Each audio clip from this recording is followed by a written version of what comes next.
தேமுதிகவுடைய இனி அடுத்த கட்ட அரசியல் செயல்பாடு அப்படின்றது எப்படி கொண்டு போகப்படுது, அவருடைய லெகசி அப்படின்றத தேமுதிக தொடர்ந்து எப்படி கொண்டு போக முயற்சிக்கிறாங்க, தேர்தல் வியூகம் அதில் ரொம்ப முக்கியமான பங்கு வகிக்குது.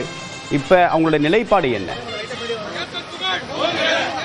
தற்பொழுது தமிழ்நாடு காங்கிரஸ் கமிட்டியினுடைய தலைவர் செல்வப்பிரதையும் இந்த பகுதிக்கு வந்திருக்கிறார். அவருடைய நினைவஞ்சலி செலுத்துவதற்கு உள்ளே சென்று கொண்டிருக்கார். நீங்கள் கேட்ட கேள்வி ரொம்ப பிரதானமான கேள்வியாக பார்க்க முடிகிறது. 2026 சட்டமன்ற தேர்தலில் எப்படி கூட்டணி அமைய போகிறது, எப்படி தேர்தல் வியூகங்கள் இருக்க போகிறது என்ற ஒரு பிரதான கேள்வி அப்படிங்கிறது தற்போது எழுந்திருக்கிறது. அது தேமுதிகவினுடைய பக்கம் எப்பொழுதும் குறிப்பாக 2005க்கு பிறகு அவருடைய பக்கம் அந்த தேர்தல் என்ன முடிவு எடுக்க போகிறார்கள் அப்படிங்கிறது விஜயகாந்த் அவர்கள் இருந்த பொழுதும் எழுப்பப்பட்ட அதே கேள்வி தற்போது பிரேமலதா விஜயகாந்த் அவர்கள் பொதுச் செயலாளராக இருக்கக்கூடிய இந்த நிலையிலும் அந்த கேள்வி அப்படிங்கிறது நீட்டித்துக் கொண்டே இருக்கிறது. ஏனென்றால் தேர்தலில் வெற்றி தோல்வி என்பதை தாண்டி குறிப்பாக இந்த முடிவுகள் அப்படிங்கிறது ஒரு பெரிய ஒரு அரசியல் நிகழ்வையே மாற்றக்கூடிய நிகழ்வாக ஒவ்வொரு தேர்தலும் பார்க்கிறோம். அந்த வகையில இந்த 2026 சட்டமன்ற தேர்தலில் தேசிய ஜனநாயக கூட்டணியில தொடர்ச்சியாக குறிப்பாக தேமுதிக மீண்டும் அங்கம் வகிக்குமா அப்படிங்கிற ஒரு கேள்வி ஒருபுறம் இருக்கிறது.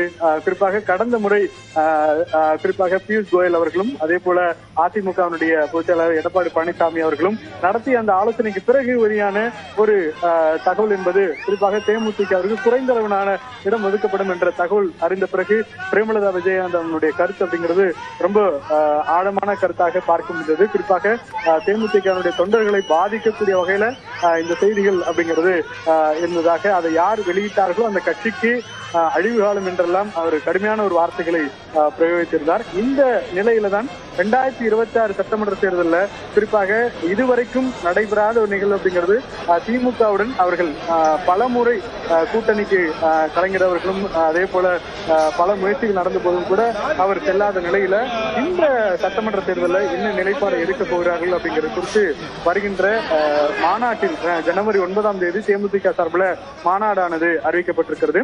அந்த மாநாட்டில் அந்த முடிவை அவர்கள் அறிவிப்பார்கள் என்று எதிர்பார்க்கப்படுகிறது. அதே போல தற்போது தமிழக வெற்றி கழகம் என்ற ஒரு கட்சி குறிப்பாக ஓபிஎஸ் அவர்களும் அதே போல டிடிவி அவர்களும் செல்லக்கூடிய வாய்ப்பு இருப்பதாக செங்கோட்டையன் அவர்கள் தெரிவிக்கக்கூடிய நிலையில அந்த கூட்டணியை பலப்படுத்தக்கூடிய வகையில் தமிழக வெற்றி கழகத்துல தேசிய முற்போக்கு திராவிட கழகம் இணையக்கூடிய வாய்ப்பு இருக்கிறதா என்ற பல கேள்விகள் இப்பொழுது 3 கட்சிகளிலும் எந்த கட்சியில் வேண்டாலும் பிரேமலதா விஜயகாந்த் அவர்கள் கூட்டணி அமைக்கக்கூடிய வாய்ப்பு இருப்பதாக எதிர்பார்க்கப்படுகிறது. ஏனென்றால் தற்போது அதிமுக பாஜக கூட்டணி தற்போது அவர்களுடைய கூட்டணி அப்படிங்கிறது வலுவாக இருந்தாலும் கூட மற்ற கட்சிகள் அதாவது பாட்டாளி மக்கள் கட்சியோ தேமுதிகவோ தன்னுடைய நிலைப்பாட்டை தற்போது வரைக்கும் எடுக்காத சூழல்ல அடுத்த அந்த முடிவு அப்படிங்கிறது எங்களுடைய தொண்டர்களோடு கேட்டுதான் கருத்தை முடிவு செய்துதான் நாங்கள் அந்த நிலைப்பாட்டை எடுப்போம் என்று பிரேமலதா விஜயகாந்த் தெரிவித்திருக்கிறார். எனவே ஜனவரி 9ஆம் தேதி நடைபெறக்கூடிய அந்த மாநாட்டில் தொண்டர்களுடைய கருத்து என்னவாக இருக்க போறது, அதே போல அதிமுக பாஜக கூட்டணியில் மீண்டும் அவர் கூட்டணி வைத்து தேர்தலை சந்திக்க போகிறாரா அல்லது வரக்கூடிய அந்த சட்டமன்ற தேர்தலில் இதுவரைக்கும் நடக்காத திமுகவுடன் கூட்டணி அமைக்கக்கூடிய வாய்ப்பு இருக்கிறதா அல்லது குறிப்பாக புதிதாக தொடங்கி இருக்கக்கூடிய விஜயுடன் கூட்டணி வைப்பாரா, இப்படி பல கேள்விகளுக்கான பதில் அப்படிங்கிறது 2026 ஜனவரி 9ஆம் தேதி நடைபெறக்கூடிய அந்த மாநாட்டில் முழுமையாக தெரிந்துவிடும். தற்போது செல்லுப்பிரந்தை அவர்கள் செய்தியாளர்களை சந்திக்க வந்திருக்கிறார். விஜயகாந்துடைய 2ஆம் ஆண்டு நினைவு தினத்தை ஒட்டி பல்வேறு அரசியல் கட்சி தலைவர்கள் அவருடைய நினைவிடத்தில் அஞ்சலி செலுத்தி வரக்கூடிய இந்த காட்சிகளை பார்த்து வருகிறோம். தொடர்ந்து சிறப்பு செய்தியாளர்கள் கோகுல் மற்றும் வேல்முருகன் ஆகியோர் கூடுதல் விவரங்களை வழங்கி வருகிறார்கள். இந்த காட்சிகளை நேரலையில் தொடர்ந்து பார்க்கலாம்.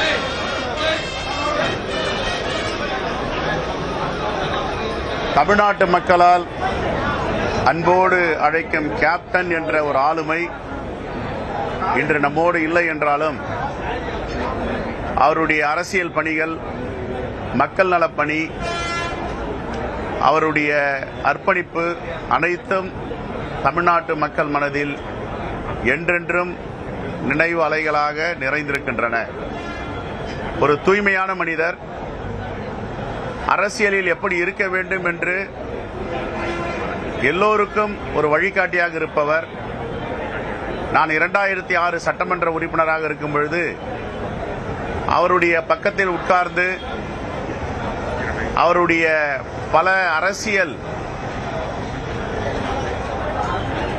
நாலேஜ் என்று சொல்லுவார்கள் ஆங்கிலத்தில், அவருடைய திறமை, அவருடைய சாதுரியம், அவருடைய அர்ப்பணிப்பு, அவருடைய அன்பான ஒரு பண்பு அனைத்தையும் அவரிடம் நான் பெற்றிருக்கிறேன். அப்படிப்பட்ட ஒரு மாபெரும் தலைவரை தமிழ்நாடு எழுந்திருக்கிறது.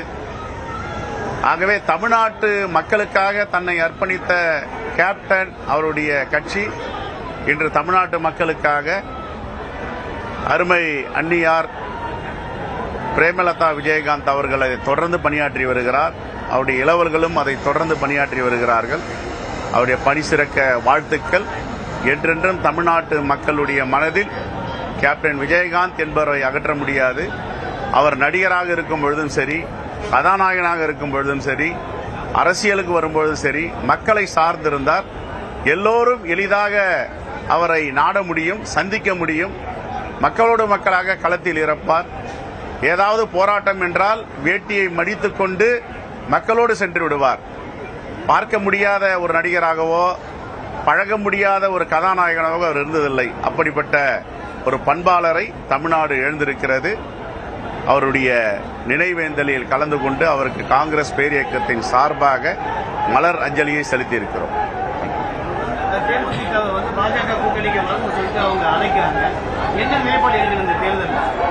இல்ல, அவர்களுக்கு கேப்டன் எதை விரும்பினாரோ, தமிழ்நாட்டு மக்கள் மீது கேப்டனுக்கு ஒரு மிகப்பெரிய அன்பும் பண்பும் பிணைப்பும் உள்ளது. அப்படிப்பட்டவர் என்ன முடிவெடுப்பாரோ அந்த முடிவை அவர்கள் எடுக்க வேண்டும். மதவாதத்திற்கு ஒருபோதும் கேப்டன் துணை போனதில்லை. அவருடைய அரசியல் வாழ்க்கையில் மதவாதத்திற்கு எதிராகத்தான் குரல் கொடுத்தார். எல்லோரும் எம்மதமும் சம்மதம் என்றார். அவர் திரைப்படத்தில் பார்த்தால் அவர் இஸ்லாமியராக நடித்திருக்கிறார், கிறிஸ்தவராக நடித்திருக்கிறார். ஆகவே அவருக்கென்று இந்த சாதி அந்த மதம் என்பதில்லை. எல்லோருக்குமான ஒரு கதாநாயகனாக இருந்திருக்கிறார். அந்த அடிப்படையில் அவர்கள் முடிவெடுப்பார்கள் என்று முழுமையாக நான் நம்புகிறேன். ஆகவே அவருடைய பயணம் வெற்றி பெற வாழ்த்துக்கள்.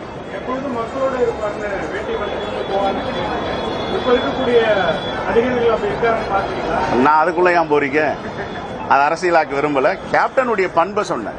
யாருன்னா பார்க்கணும்னா எளிதா போய் பார்க்க முடியும். தொண்டர்கள் வந்தா எளிதா போய் அவர் அணுகலாம், பார்க்கலாம், கைப்பிடிச்சு பேசுவாரு, கட்டி பிடிப்பாரு, அரவணைப்பாரு, மக்களோட மக்களா இருப்பாரு. நான் அவருடைய பண்பை சொல்றேன். நான் வேற யாரையும் போயிட்டு ஒப்பிட்டு நீங்க பார்க்க வேண்டிய அவசியம் இல்லை. ஒரு நல்ல காரியங்கள் இல்லை. ஒரு மனிதர், ஒரு கதாநாயகன் எப்படி இருந்தாருன்னு அவருடைய பெருமையை சொல்றோம். இந்த நேரத்தில் போய் சிறுமைகள்லாம் பேசி நம்மளை குறைச்சிக்க வேண்டாம். ஒரு ஆற்றல் மிக்கவர், மக்களை நேசிக்கக்கூடியவர். அவர் ஒரு மதுரையிலிருந்து புறப்பட்டாருன்னா 1 மணி நேரம் அவர் மதுரை ஏர்போர்ட்ல கிடக்கிறதுக்காக வந்தாங்க. அவ்வளவு பாப்புலரான ஹீரோ, மக்களோட மக்களா இருந்தார். அதை சொல்ல வரேன்.